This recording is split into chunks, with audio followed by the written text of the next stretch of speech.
notification. We're off to a wonderful start this morning. 9:01 a.m. and I'm already in front of the microphone. This hopefully is a sign it's going to be a good day. We will find out. Here in just a minute, what I'm going to do is, I'm going to go check YouTube. Here we go, ladies and gentlemen. We're checking YouTube.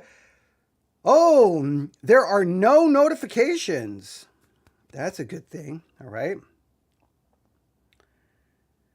Okay, here I'm going to go do a search for Theology Central. Oh, wait. Hang on. There's my live feed. I was like, where's my live feed? No notifications. That's a good thing. All right. Test 1, 2, 3. Hang on. I'm going to make sure I hear myself here. Okay, here I'm going to go. Test 1, 2, 3. Search for Theology Central. I think we sound okay. Do we sound okay? Test 1, 2, 3. Oh, wait.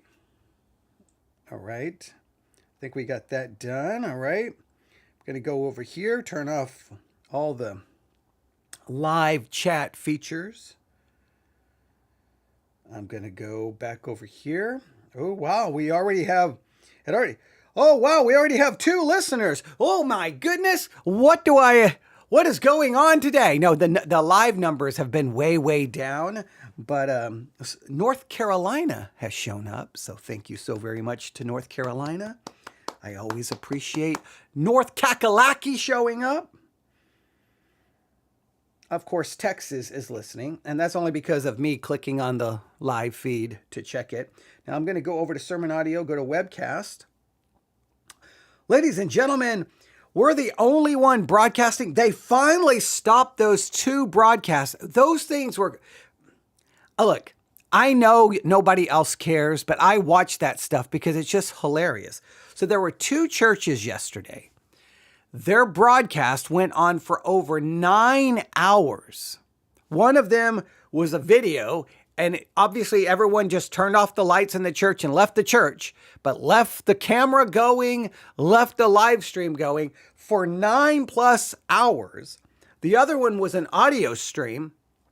Obviously, everyone left and let the live stream continue. So you had 2 churches who had completely just walked away, leaving the live stream going. And it went on for almost, I think it was at 10 hours the last time I checked. And I'm like, that's 20 hours of webcasting with no one, like there's nothing going on. They just forgot to turn it off. And I'm like, what is happening there? But all right, let's listen to this. It went on for almost, I think it was that. Okay, good. All right. We sound okay. I'm not hearing any of this. I think the static problem has been taken care of. It still messed up my episode where I, did the dramatic retelling of my debate with AI. I still think it was a fascinating episode. I'm going to have to go back and listen to it and see how bad the static is. I hate that so much. But I either have to just redo the whole thing, and I don't want to redo the whole thing. I really don't. So, we will see. All right. I think we're good to go. And I don't necessarily want to be doing... we'll talk about everything. Okay, ladies and gentlemen, without any further delay, we go live in 5, 4, 3, 2... and 1. Here we go. Looking at our world from a theological perspective, this is the Theology Central Podcast, making theology central. Why did I do it? I knew I should not have done this. I knew it, but I did it, and now here we are. Look, someone should have messaged me. Someone should have called me and said, "Whoa, settle down, Sally. You don't need to do this because you're gonna then have to do another episode, and then you're gonna have to do another episode. Settle down, Sally. Step away from the microphone." Now, I don't know why they would have been calling me Sally, but I get the idea that, yeah, I needed someone to tell me not to do it, but I did it, and here we are. And, now I feel like I have to do this, so I guess we need to get to it. So I know you have no clue what's going on. I will explain everything after I say, good morning, everyone. It is Tuesday, December the 2nd, 2025. It is currently 9:06 a.m. Central Time, and I'm coming to you live from the Theology Central studio located right here in Abilene, Texas. Now, last night, I had a number of things going on last night. I was still trying to get over the fact that I did an hour-long episode a dramatic retelling of my debate with artificial intelligence, right? I really wanted that episode to be really good and really beneficial and really capture the back and forth in my debate because I thought it would be very interesting and give us some insight into the future of Bible interpretation with artificial intelligence. I thought it was accomplishing a number of very important things. And if you listen to that episode, you know, starting around the 7-minute mark, you hear all of this static. And this static remains, I think, from like the 7-minute mark to like the 24-minute mark, I think. Why the static shows up, we don't really know. Why did it end? Don't really know. There was just some problem. And so once I realized there was the problem, then I had a number of decisions to make, right? Like the first decision is, well, do I delete the episode and record it again, which will take me another hour to retell what I've already told? I could be using that hour to do something else. So while I was debating that, I thought, well, what I definitely need to do is ensure that the problem is fixed. So I started updating everything I could on this computer. I updated everything. The operating system, I updated OBS, the OBS studio, the Spreaker studio, every piece of software that I have here that I needed to update to try to ensure that the problem would go away. I updated everything. As far as I could tell, the problem was resolved. But I knew I would not truly know if it was resolved until I did another episode. So I had to make a decision. If I go in and do like one of the episodes I need to really catch up on, all of these series I'm trying to finish up, and I do an hour-long broadcast and the static comes back, well then I'll have another episode uploaded with the static, and I don't want to do that. So I'm like, okay, I need to do something where it's kind of a test, but it's not just me here talking about the weather, right? It's just not me saying, test 1, 2, 3, test 1, 2, and just doing that for 30 minutes. That's 30 minutes of wasted time. So I'm like, how could I kind of do a test, but also do something that could be interesting, something beneficial? So I know what I do what I always do. I open up the Sermon Audio website, sermonaudio.com. I clicked on the newest sermons tab and I saw it. Oh, wait. Someone just uploaded a sermon entitled Jacob Leaned on the Top of His Staff. I'm like, that's interesting. Now, at this very moment, I wasn't figuring out how I could use this for an episode that would accomplish what I needed to accomplish. And then I saw it. Wait, this is not an hour-long sermon.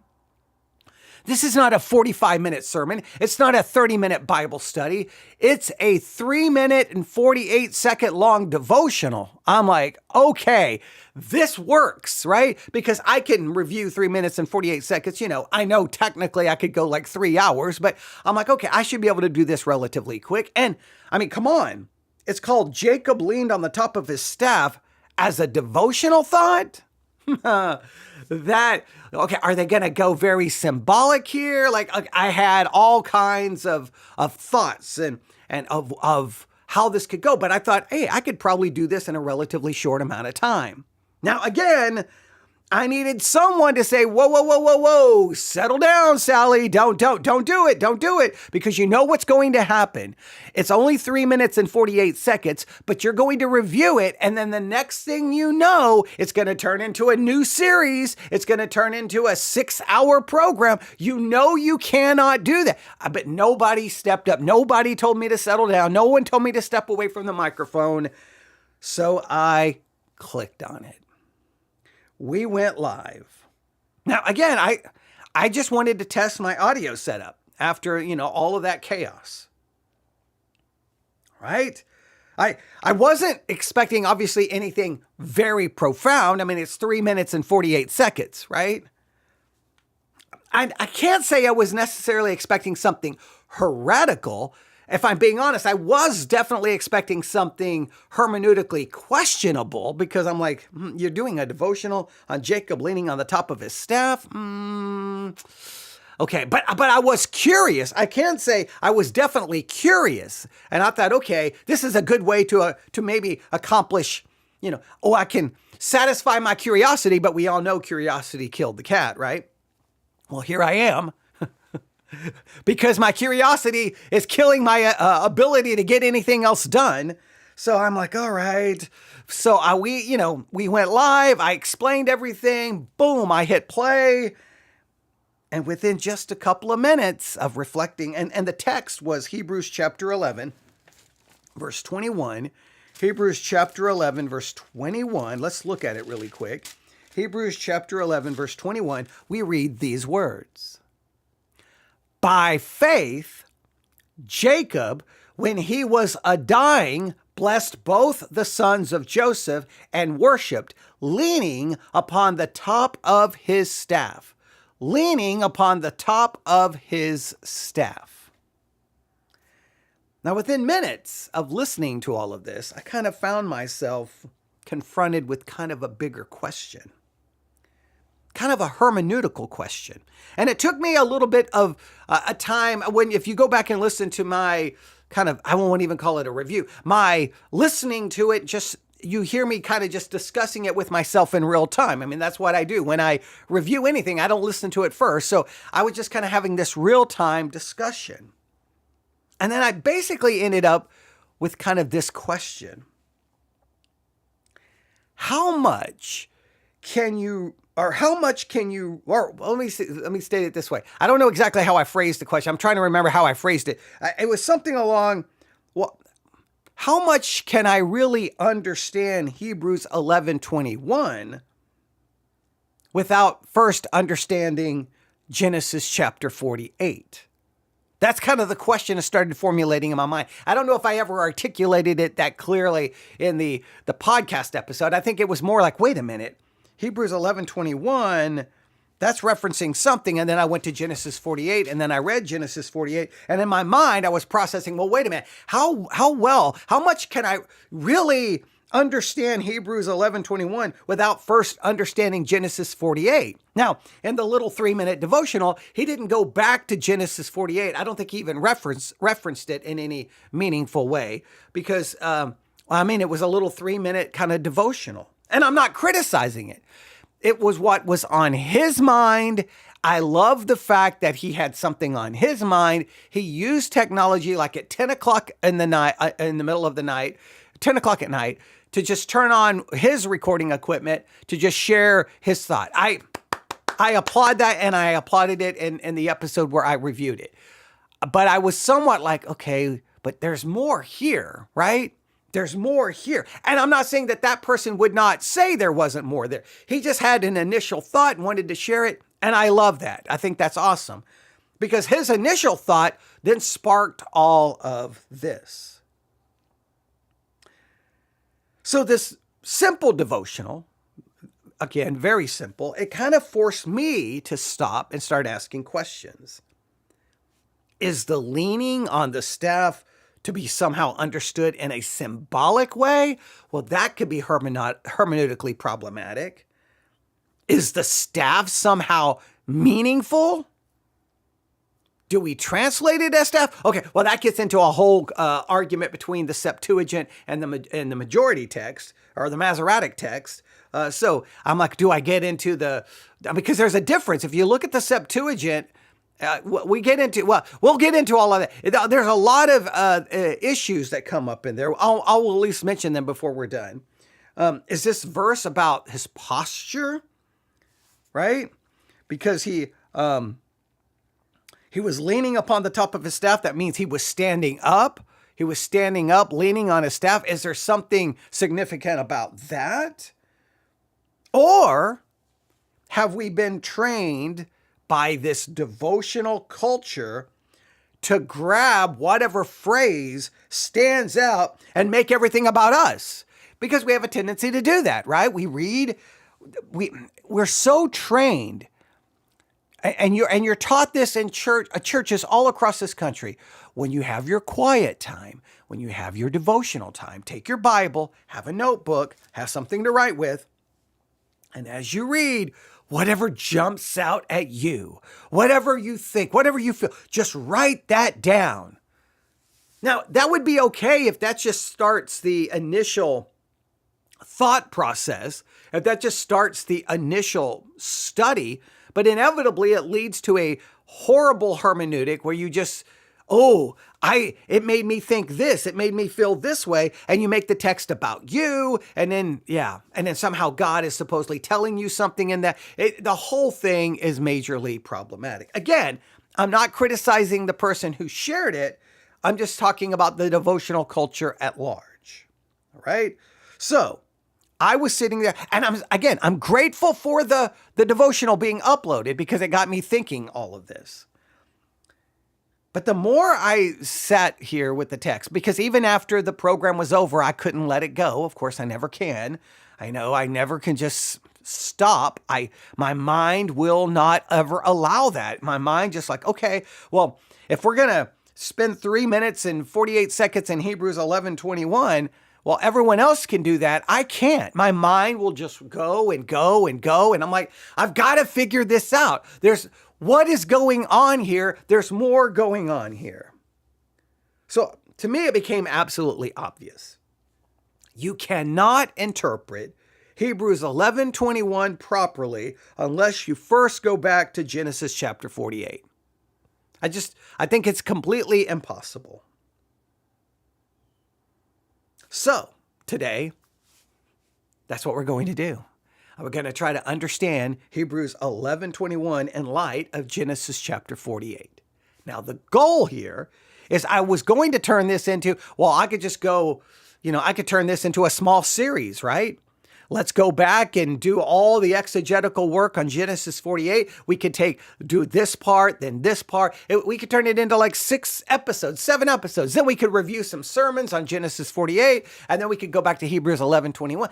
I could probably turn it into a 15-episode mini-series. I wouldn't even be a mini-series, a series.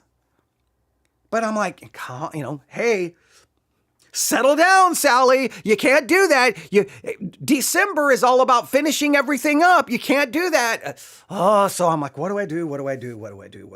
So here's what I'm not going to do. This is not going to be a multi-part series. I just feel like that's not the best course of action here, all right? I'm not going to try to allow this to pull me away from that long list of projects I need to finish, because there's a lot of things we need to work on. But that doesn't mean that this one episode doesn't matter, because I think it does matter, because it's going to give us, hopefully, all of us, a real world example of how devotional habits can flatten a text, and how a simple act of going back to the Old Testament can suddenly open up the entire meaning and an entire understanding. So we're going to walk through this logically. Obviously, I'm going to walk through it theologically. That's the name of the podcast, Theology Central.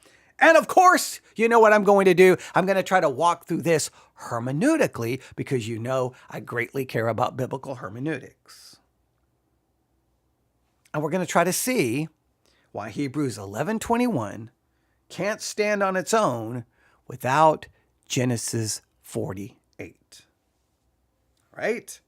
So let's start with this.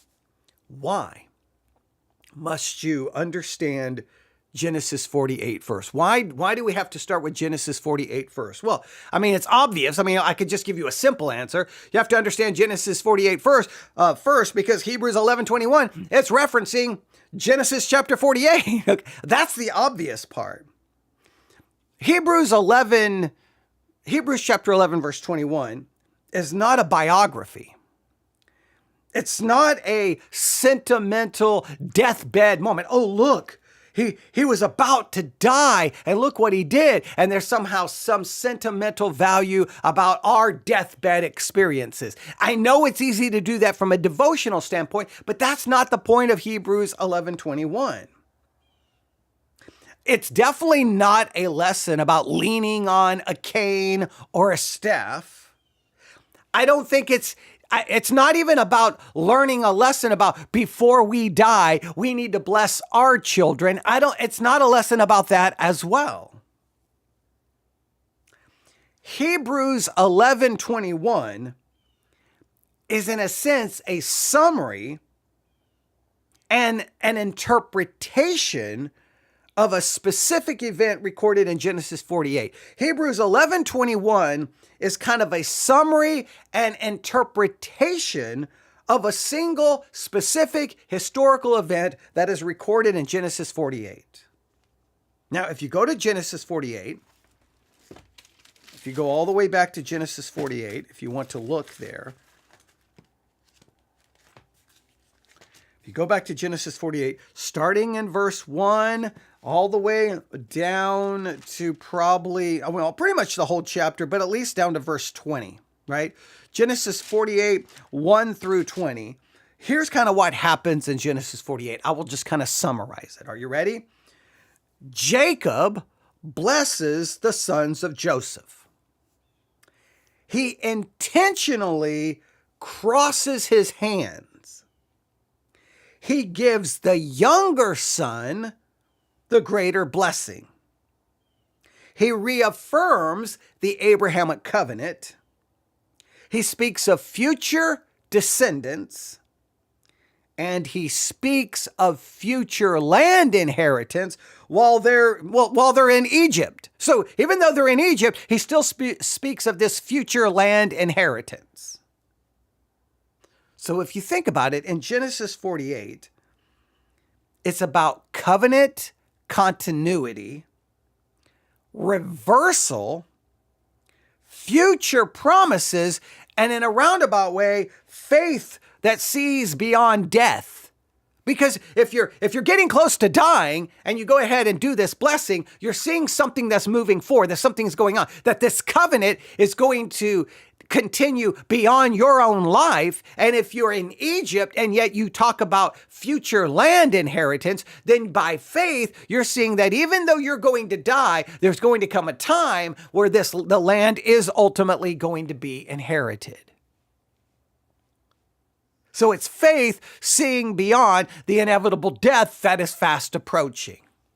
And then in Hebrews 11:21, you can see a little bit of that, right? In Hebrews 11:21, by faith, there's the faith part. There's Jacob. When he was dying, there's the dying part. Blessed, there's the blessing. Both the sons of Joseph, there's the covenantal continuity, and worshiped leaning upon the top of his staff. So he's weak and he's dying, but by faith, he's giving this blessing because he sees the continuity of the covenant going beyond him. And he mentions the land inheritance going beyond even his death, even though they are in Egypt. So when Hebrews 11:21 records these words, it's not talking about Jacob standing up while dying. Hey, he was dying, but he stood up. It's not about that. It's not talking about Jacob leaning on a staff or a cane. It's talking about Jacob believing God's promises even as he is about to die outside of the land of promise. He's dying, they're outside of the land of promise, but by faith, he believes beyond what he can see. I mean, all he can see is the inevitable death. His end is coming, but he's seeing beyond that, right? Because faith allows you to see beyond what you can see. It's the evidence of what you cannot see. It's that hope. In fact, if you go back to Hebrews chapter 11, verse 1, now faith is the substance of things hoped for and the evidence of things not seen. Jacob doing this in the context and where he was demonstrates this kind of faith. So the staff is not the point. The blessing is the point, and the blessing is covenantal. Without Genesis 48, Hebrews 11:21 may look like a sentimental moment. With Genesis 48 as its obviously background, its foundation, well, then it becomes very theological, not so much sentimental. Right? So do we see that? I almost want to go back to Genesis 48 and read it, but you should be able to see all of that's taking place. In fact, I'm going to read it. I'm going to go to Genesis 48. I'm going to read it from just this translation, just so that we see it, or just so that you get the idea. All right? So Genesis 48, I'm going to read it from this translation. Here we go. Verse 1. One day, not long after this, word came to Joseph, your father is failing rapidly. So Joseph went to visit his father, and he took with him his two sons, Manasseh and Ephraim. All right? Okay, well, I want to go back and give you some greater background, but I see if I do this, it's going to turn into a 17-week series, and that's what I'm trying to avoid, all right? So Joseph gets word that his father is failing, right? So Joseph went to his father, and he took with him his two sons, Manasseh and Ephraim. When Joseph arrived, Jacob was told, your son Joseph has come to see you. So Jacob gathered up his strength and sat up in his bed. Jacob said to Joseph, God Almighty appeared to me at Luz in the land of Canaan and blessed me. He said to me, I will make you fruitful. I will multiply your descendants. I will make you a multitude of nations. I will give this land of Canaan to your descendants after you as an everlasting possession. There's that land promise, and the land promise is an everlasting possession. I mean, we could get into all kinds of theological and eschatological discussions here, okay? Verse 5, now I am claiming as my own sons, these two boys of yours, Ephraim and Manasseh, who were born here in the land of Egypt before I arrived. See, they are in Egypt. That is a critical part here. They're in Egypt. Right? He's reaffirming, this is the covenant I was made. Now, he's got this covenant that they're going to get this land, but currently they're in Egypt. He's dying. He's not going to see the fulfillment of this promise, right? So look what happens.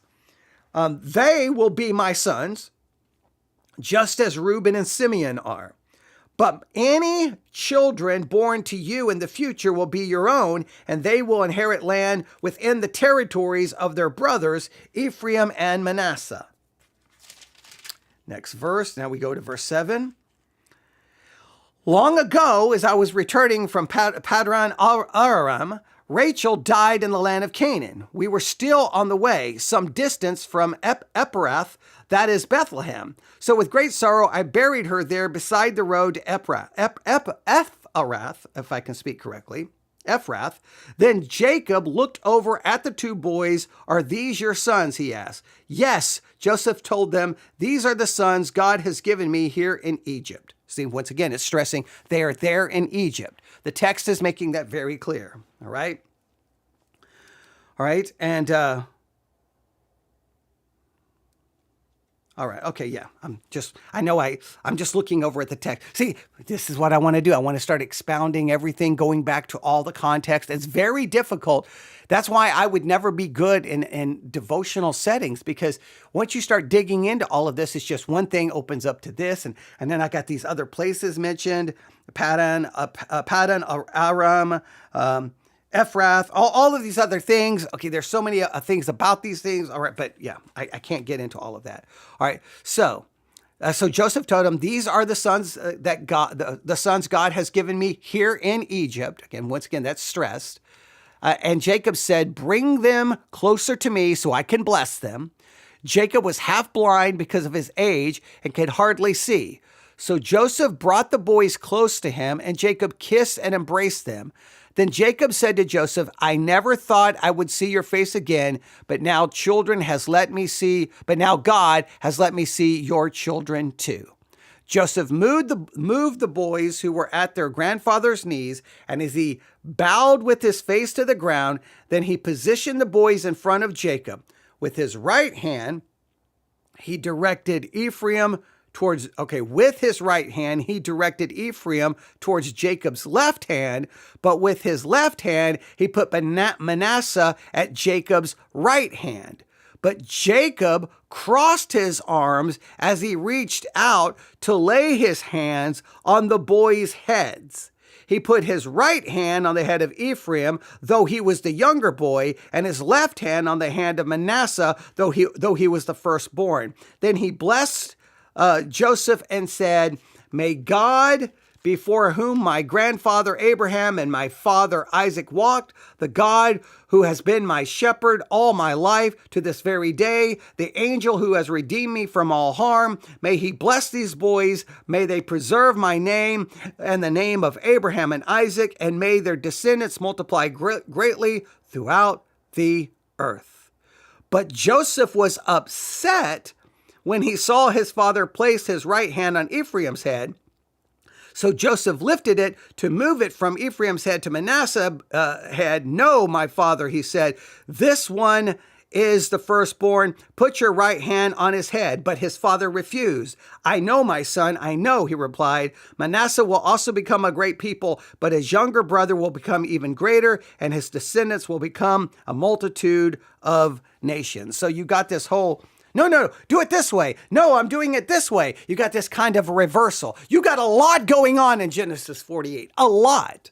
In fact, again, I feel almost this need. We need to kind of do a full-blown exegetical study of Genesis 48. But I just want you to see all of this background.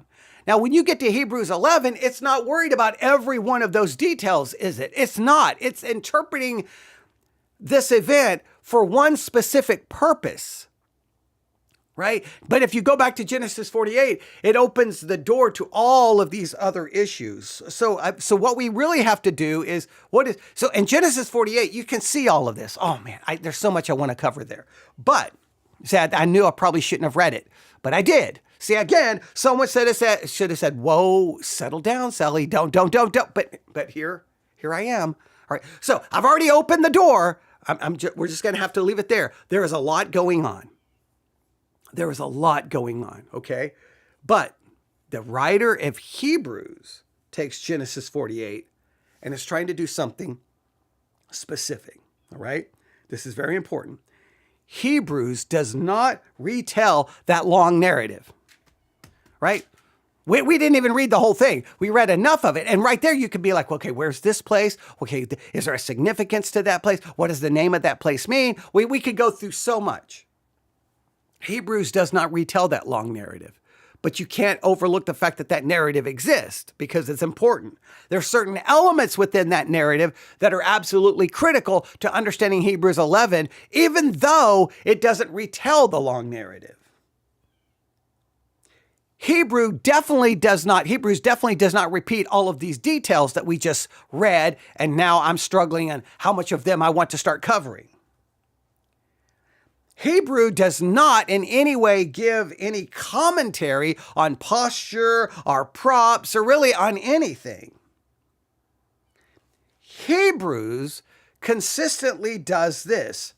It extracts the faith moment from a larger Old Testament narrative. That's very common. You see it in Hebrews chapter 11. You can say that's what Hebrews chapter 11 does. It takes something from one of these longer Old Testament narratives and says, here's the faith moment, grab it. And it just grabs that faith moment. It's not denying all the other stuff. It's not saying all the other stuff is not important, but for the purpose of Hebrews 11, which is about faith, okay, I'm going to grab the faith moment. Here's the faith moment and extract it from the larger narrative. Genesis 48 contains a lot of moving parts, which I poorly read, but you get the basic gist of everything going on there, right? Jacob recalls God's promises. We read that. He adopts Ephraim and Manasseh. We saw that. He crosses his hands in a deliberate reversal. We saw that. He insists that God's pattern is not bound by natural birth order.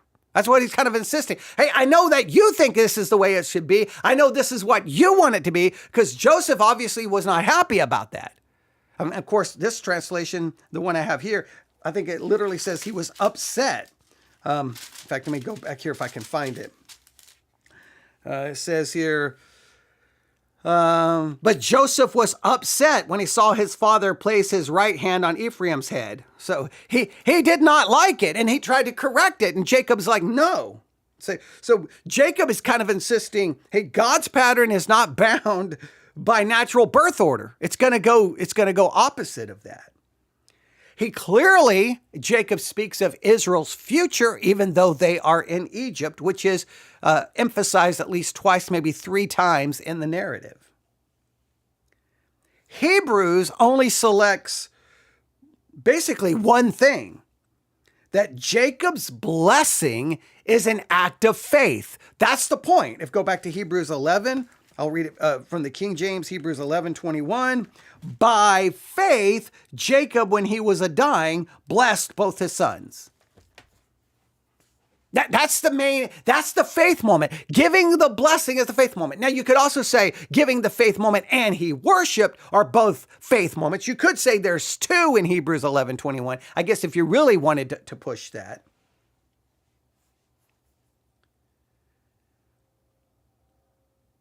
Now, why does the writer of Hebrews takes the blessing as kind of the faith moment? That's really the real big part of this.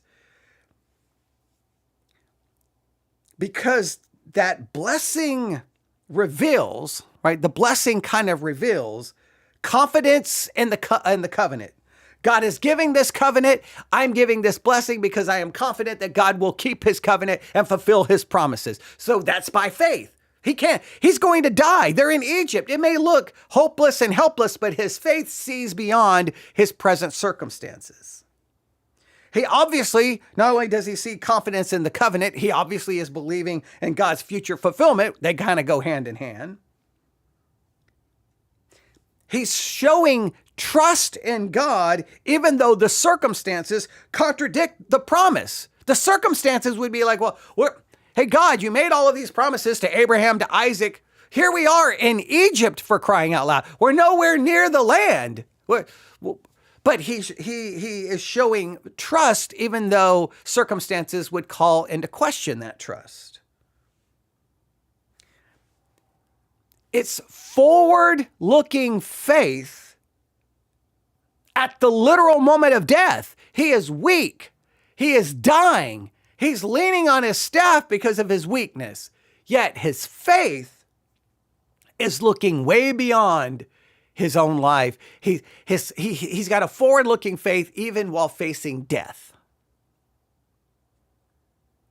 So in a sense, Hebrews is not making a new or separate point. It's not doing that. It's making the same point that Genesis 48 is making, but it's only grabbing the faith moment and not dealing with all of the other issues within the larger narrative. If you think about it, Hebrews 11:21 is kind of taking the theological essence of Genesis 48 and placing it into its argument about faith. It's like here in Genesis 48, there's all this other stuff going on, but here's the faith moment, and this fits perfectly with me trying to show you in practice what the definition of faith looks like in practice. Hebrews 11 does the same thing with Noah, Abraham, Isaac, Joseph, Moses, Rahab, Gideon, David. Hebrews is not there to interpret Old Testament narratives devotionally. That's not its goal. Hebrews is to interpret these narratives, in order, not really even trying to interpret the narratives. It's just taking from the narrative, showing faith. So now how does Genesis 48 and Hebrews 11:21 work together? Well, Genesis 48 gives the content, as we have seen. The story, the context, the covenant, the reversal, the faith. All of that is in Genesis 48.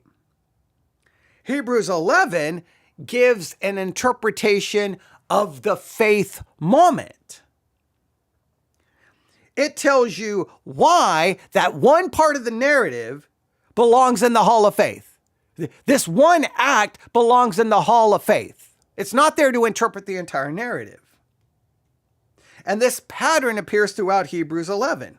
Moses did refuse Egypt, but Hebrew tells you what it meant. Abraham did leave Ur, but Hebrews tells you why. Noah did build the ark, but Hebrews tells you the theological significance. In every single case, Old Testament narrative is interpreted through the lens of faith. In fact, you could say the Old Testament narrative is simply used to go, here's the Old Testament narrative. You're kind of like looking at skimming, boom.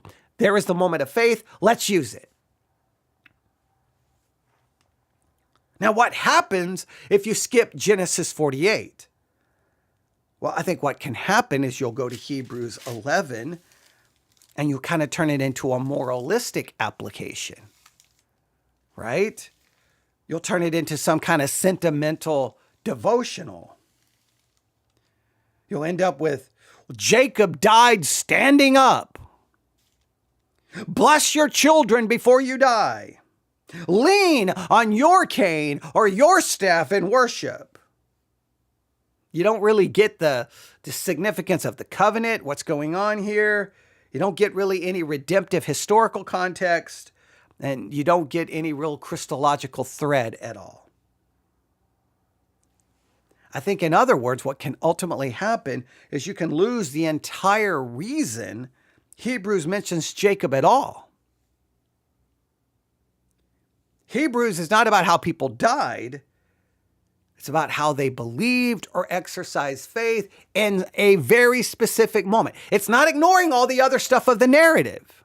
It's just taking one segment, one snapshot of the narrative going, there is faith.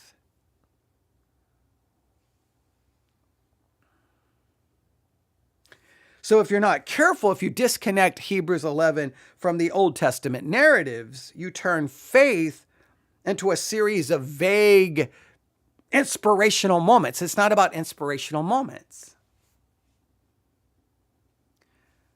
So is Hebrews making a separate point? No, it's not separate, it's selective.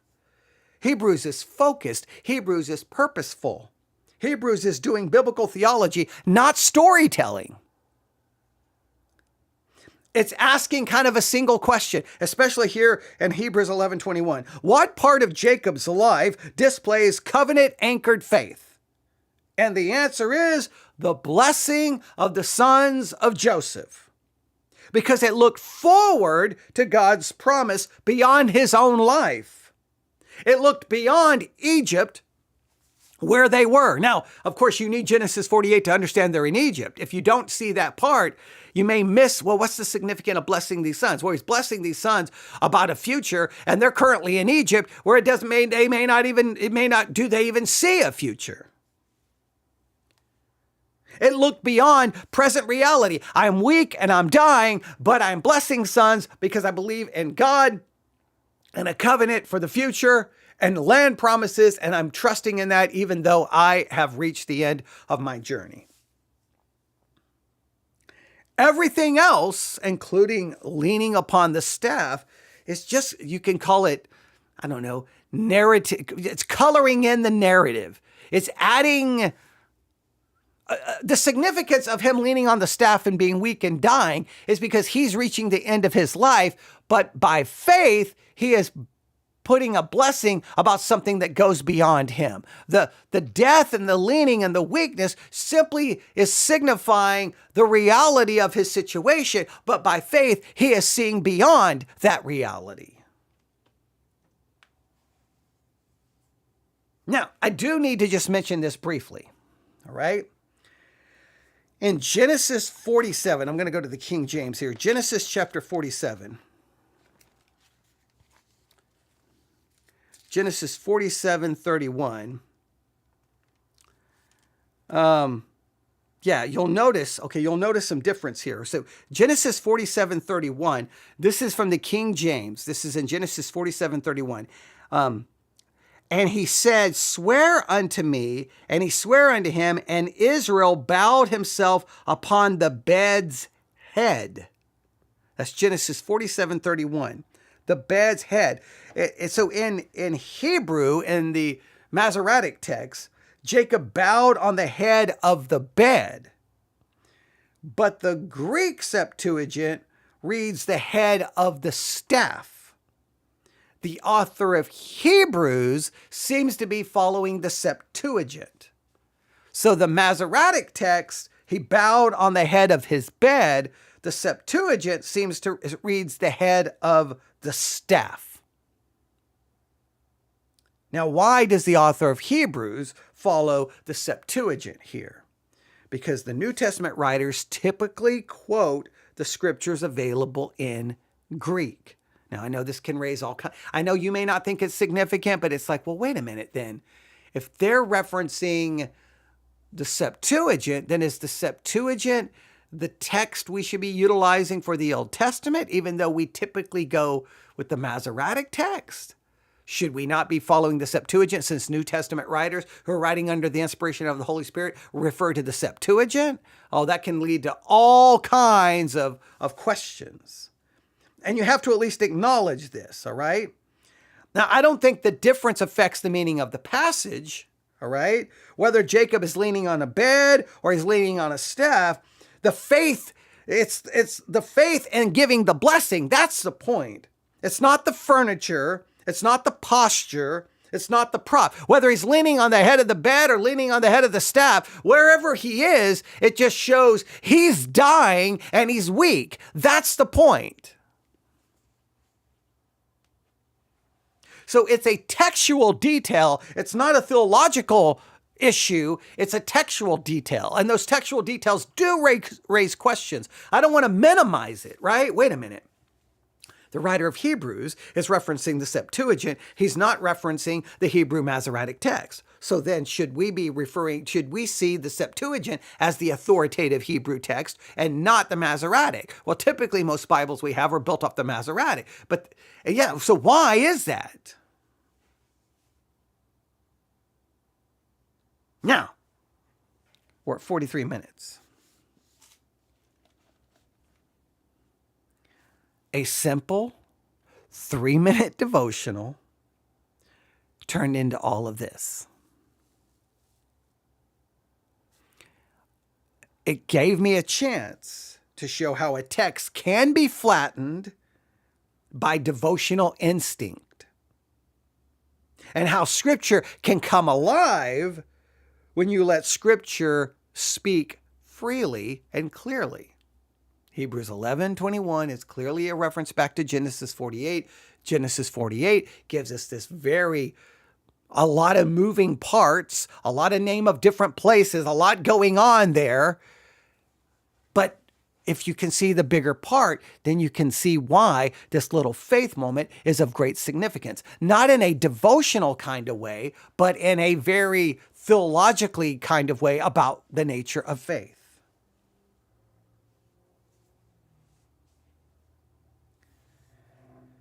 Hebrews 11:21 cannot then ultimately stand alone. It demands Genesis 48, since that's the narrative from which this faith moment is taken from.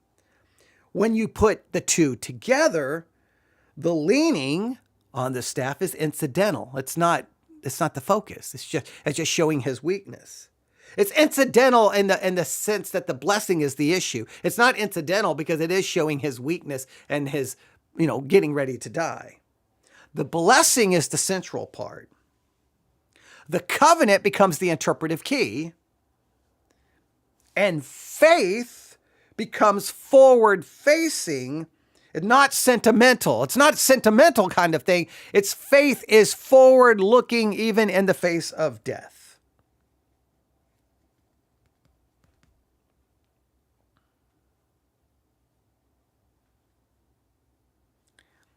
But I do want you to see that even a 3-minute devotional, even one that I was like, okay, well, it wasn't as bad as I thought, but he didn't really do a lot of this stuff, but I understood what he was doing. No matter what I thought about the devotional, even a 3-minute devotional can become the doorway to serious, careful, God-honoring biblical interpretation if you allow it to. It's all what you do. All of those sermons on Sermon Audio are sitting there. They're valuable if you do something with them.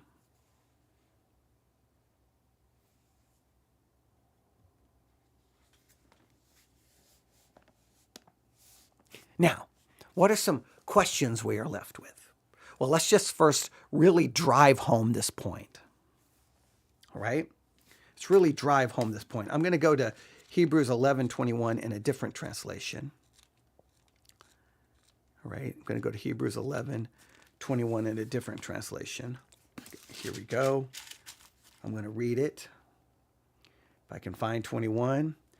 It was by faith that Jacob, when he was old and dying, blessed each of Joseph's sons and bowed in worship as he leaned on his staff.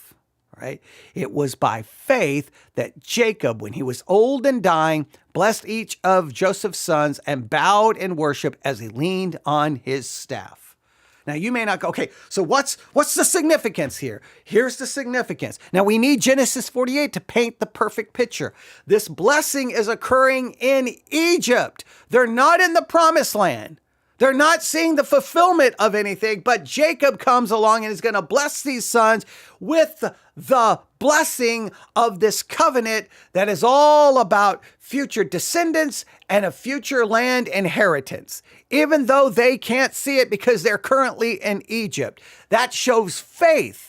Faith in what you cannot currently see. Faith in where your current circumstances may contradict that faith or seem to call that faith into question. That is faith. He is weak and dying, yet he is having this forward-looking faith that these promises, this fulfillment will occur even after he's long gone. So he exercised faith and worship even though circumstances contradict what his faith is seeing, because faith allows you to see what you do not see right there in front of you. That is faith. That is amazing. Now, here's the question. Genesis 48 has this story. I'm going to go back to it. All right. All right. Genesis 48. All right. And I do apologize that I did not read Padan Aram very well. That's Genesis 48:7. Long ago, as I was returning from Padan Aram, I think I'm saying that correctly, then we were still on the way some distance from Ephrath, that is Bethlehem. All right. I didn't say that correctly the first time. All right. But I got through all of that, but here became the point that I really want you to see. All right. I'm going to read this carefully because I'm going to ask you this question and I really want you to work out the answer. You ready? All right. Genesis 48, verse 9. All right. Yes, Joseph told him, these are the sons God has given me here in Egypt. Just remember, the text continues to emphasize that. Jacob said, bring them closer to me so I can bless them. Verse 10, Genesis 48, Jacob was half blind because of his age. He could hardly see, so Joseph brought the boys close to him. Jacob kissed and embraced them. Then Jacob said to Joseph, I never thought I would see your face again, but now God has let me see your children too. And I'm using this translation specifically so that we can clearly see what's going on here. Joseph moved the boys who were at their grandfather's knees, and he bowed with his face to the ground. Then he positioned the boys in front of Jacob. With his right hand, he directed Ephraim towards Jacob's left hand, and with his left hand, he put Manasseh at Jacob's right hand. But Jacob crossed his arms as he reached out to lay his hands on the boys' heads. He put his right hand on the head of Ephraim, though he was the younger boy, and his left hand on the head of Manasseh, though he was the firstborn. Then he blessed Joseph and said, so he's going to give the greater blessing to the younger. All right? Not to the firstborn, but to the younger. He's reversing the natural order here. Then he gives the blessing, may the God before whom my grandfather Abraham and my father Isaac walked, that the God who has been my shepherd all my life to this very day, the angel who has redeemed me from all harm, may he bless these boys, may they preserve my name and the name of Abraham and Isaac, and may their descendants multiply greatly throughout the earth. But look at verse 17. Joseph was upset when he saw that his father placed his right hand on Ephraim's head. So Joseph then tries to fix it. He lifts it to move it from Ephraim's head to Manasseh's head. No, my father, he said, this one is the firstborn. Put your right hand on his head. But his father refused. I know, my son, I know, he replied. Manasseh will also become a great people, but the younger brother will become even greater, and his descendants will become a multitude of nations. Now, we're left with some questions. Hebrews doesn't seek to answer this, but I want you to have this today. Why does he bless the younger and not the older? Why does he go with the younger, not the firstborn? Why does he reverse it? Is it wrong for Joseph to be upset? Why is Joseph so upset about this? Why is he trying to resist this? What's his reason? Is his reasons sound? Is his reasons right? And what do we take from the reversal? Is it just incidental or is it significant? I want you to think about Genesis 48 and the blessing reversal. And we'll turn this into, I know, see, I knew it. As soon as I read it, I knew it. Okay. See, I need someone to be like, whoa, settle down, Sally. No. See what you're doing? You're going to end up with 13 different series, but I have no choice, right? We're already at 52 minutes. So I don't want to try to get into all of it, but there's a lot going there in that reversal. It's time for the blessing, common, all right? You bless the firstborn. No. I'm going to reverse my hands. I'm going to bless the younger with the greater blessing and then bless the firstborn with the lesser blessing. And then Joseph is like, whoa. He's not happy about it. He's upset about it. He tries to fix it. And Jacob's like, no, sorry. This is the way it's going to be.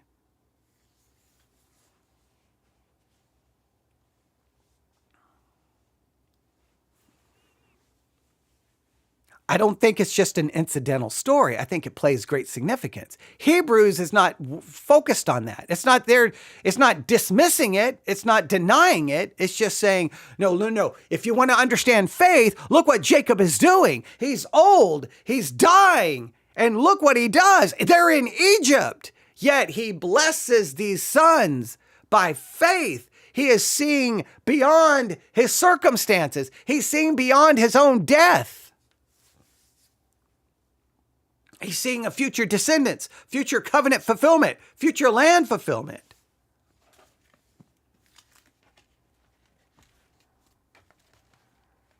Now that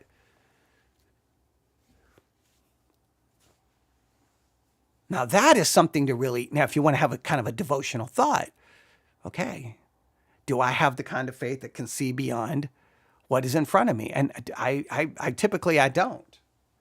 I take that back. Theoretically, I do. Theoretically, it's easy. Sitting in a seminary classroom, Bible class, sitting in church. Oh, I believe God, and I believe God beyond what I can see. But then when church is over and I get into my real life, I see the here, the now. I see what I see now, and I feel about what I feel now. It's hard to see beyond it. Did Jacob always demonstrate a faith that saw beyond the present circumstances? Can you think of an example when Jacob did not see beyond the present circumstances? Is Joseph able to see beyond the present circumstances? Or is Joseph just saying, wait, no. The firstborn, is Joseph missing something?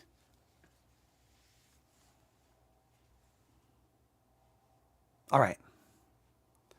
Obviously, Genesis 48 is in our immediate future, even though we need to be doing other things. But yeah, all right. We'll work on that later. For now, there is Hebrews 11:21 in light of Genesis 48. I do apologize for any mess ups I may have made during this episode in reading and pronouncing the names of two specific places. All right.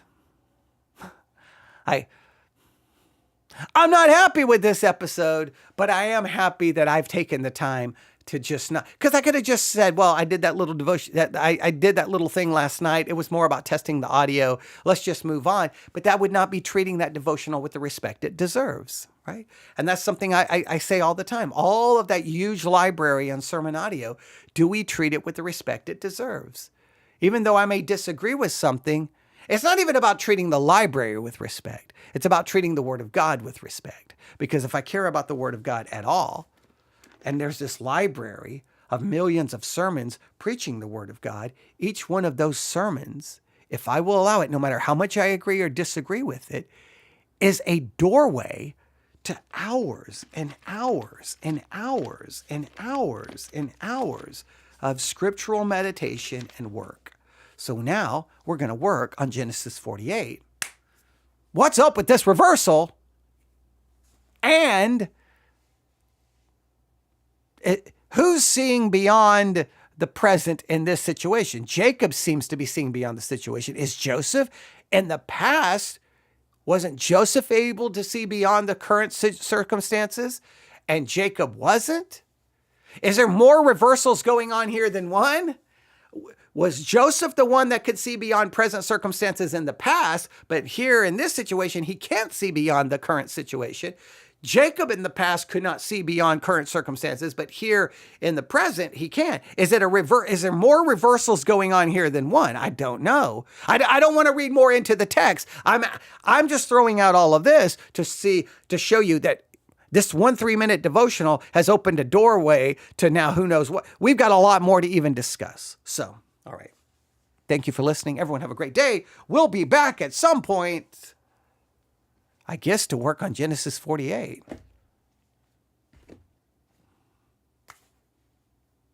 Oh, it is Giving Tuesday. I will say this, if you have ever contacted any ministry, most likely your email inbox today is filled with emails of those ministries saying, it's Giving Tuesday, give us some money. It's giving. I've got probably 20 emails right now in my email inbox from ministries saying, send us some money. I will say this, it is Giving Tuesday. If there are ministries out there that have benefited you and have blessed you, and it's been a great help to you, do consider giving to them today. All right. I'm not even going to mention my podcast because everyone else is already asking for your money today. So I will just say, hey, if there's ministries out there that's benefited you, it's Giving Tuesday, do that. If your local church has been a great blessing to you, just give a little extra day. Send a special gift to your pastor today, right?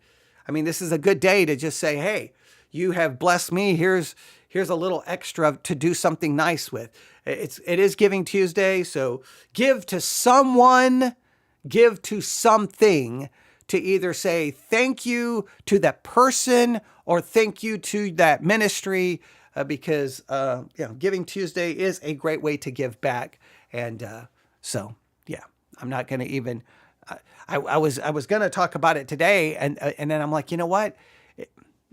All the people out there are getting bombarded with emails today. I've got so many today from every ministry I've ever even came into contact with.